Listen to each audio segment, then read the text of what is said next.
A lot of people don't even know the National Guard is currently at the border. They are trying to supplement what the Border Patrol can't take care of and stem the tide of illegal immigration coming into this country. And sadly, we just lost one of them. Bishop Evans was his name. Brave soldier, went out into the Rio Grande to save some people who turned out to be drug traffickers and lost his life. Today, his body was recovered, so at least his family will be able to bury him with honors. And so rest in peace, Mr. Evans. Thank you so much for your sacrifice.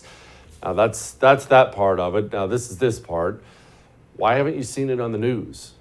As far as I can tell, ABC's the only one who covered it at all, and they covered it for about 20 seconds. No one else covers the loss of a soldier on our border protecting this country.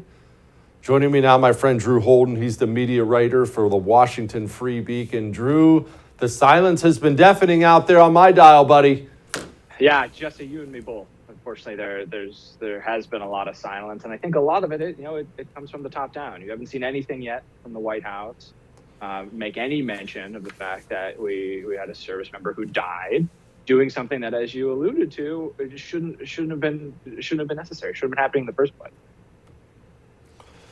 It shouldn't have happened in the first place, and I'm glad you brought that up, Drew. Look, okay, it's not exactly a mystery. You and I both know what's going on. We don't have to play kid games. They don't want anyone paying attention to the border. They don't want anyone knowing it's out of control. So a soldier dies, let's just ignore it.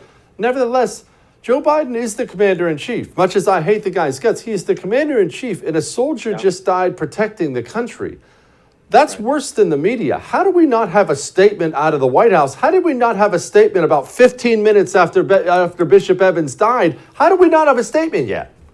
You would think so, right? I mean, unfortunately, I think you're probably right that the last thing they want to do is raise any attention of what's happening, right? Because when you talk about it, just simply by talking about the fact that this gentleman lost his life, it begs the question of why. Why was he there in the first place? Why was he in harm's way? Why do we have this problem? And the Biden administration has said repeatedly that there isn't a problem, that there isn't a crisis, that everything's under control. And this, unfortunately, is another proof point that that's simply not the case. And you're right. They should be able to come out a lot more quickly on something like this and put a statement out. Because, Jesse, we've seen when something happens in the other direction. I'm sure you remember back in September when there were allegations that Border Patrol agents had used whips. There was a statement ready to go hot off the presses. It is funny you brought that up because we actually have a little video on that. Little reminder, Drew. I was taken aback by a single image that should make you pay attention to a problem.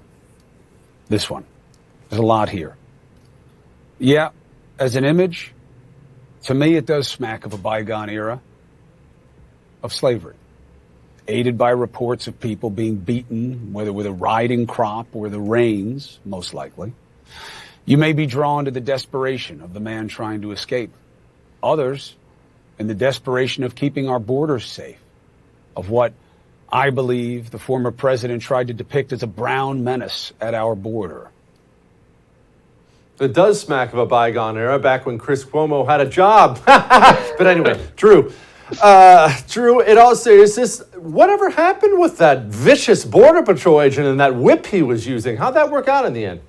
Yeah, that's a good question, Jesse. And it's interesting, too. You know, I think Cuomo's statement here was preposterous, but they're actually worse. Rashida Tlaib accused the Border Patrol of having carried out, genocide, I think? I mean, the allegations swirling around it were preposterous. War crimes. Sorry, that's what it was. It was war crimes.